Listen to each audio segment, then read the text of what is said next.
Hello, നമുക്ക് നാരങ്ങാച്ചാറ് ഉണ്ടാക്കിയാലോ? ഞാൻ നല്ലെണ്ണ ഒഴിച്ച് ഉലുവയും കടുകും ഇട്ടു, ഇഞ്ചി, വെളുത്തുള്ളി, പച്ചമുളക്, കറിവേപ്പിലയും കൂടെ ചേർത്ത് നന്നായിട്ട് വഴറ്റി, പിന്നെ കാശ്മീർ ചില്ലി, നോർമൽ മുളക് പൊടിയും കൂടി ഇട്ട് വഴറ്റി, ഈത്തപ്പഴവും കുറച്ചിട്ടിട്ടുണ്ട്. നാരങ്ങ കട്ട് ചെയ്തു ഇട്ടു. ഇത് കുറച്ച് നന്നായിട്ടൊന്ന് തിളക്കട്ടെ കേട്ടോ.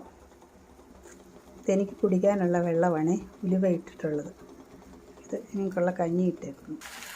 അപ്പോൾ കുറച്ച് വിനീഗറും കൂടി ഞാൻ ചേർത്തേ. ഇനി നമുക്ക് ശർക്കര ചേർക്കാം കുറച്ച്.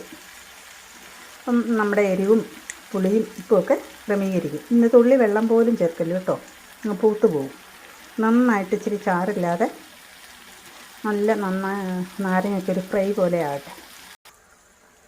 ഞാൻ ശർക്കരയും കൂടെ ചേർത്തിട്ടുണ്ട്. നമ്മൾ മാങ്ങാച്ചാർ ഇടുമ്പോൾ നമ്മൾ മുളക് പൊടിയൊക്കെ താളിച്ച് നമ്മൾ താളിച്ച എണ്ണ അതിലോട്ട് ഒഴിക്കുക. മാങ്ങ വേവിക്കരുത്, ചൂടാക്കത്തില്ല ഞാൻ. അപ്പോൾ നാരങ്ങ ആകുമ്പോൾ നമ്മൾ നന്നായിട്ട് വേവിക്കണം, എന്നാലേ അതിൻ്റെ കയ്പ്പൊക്കെ പോയി അടുത്ത് നല്ല ടേസ്റ്റ് ആയിട്ടിരിക്കുള്ളൂ. എല്ലാവരും ഒന്ന് ട്രൈ ചെയ്ത് നോക്കണം കേട്ടോ.